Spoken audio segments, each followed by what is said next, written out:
তো বন্ধুরা, আমরা এখন দাঁড়িয়ে রয়েছি মেরিন ড্রাইভের ঠিক পাশে। এটা হচ্ছে প্রমোদতরী।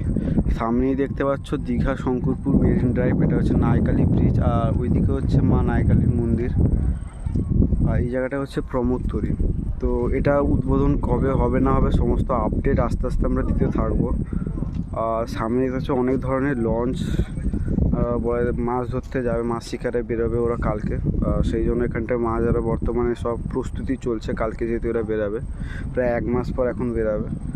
এটা হচ্ছে প্রমোদতরী। আর এখান থেকে তোমরা দেখতে পাচ্ছ ভিউটা, একটা অসাধারণের ভিউ।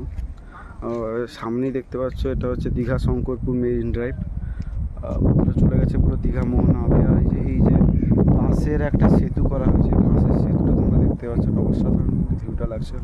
তো বিকালবেলা আমরা চলে এসেছিলাম আজকে প্রমোদতরীতে, একটু শঙ্করপুর মেরিন ড্রাইভেও একটু ঘুরে দেখাতে তোমাদেরকে। তো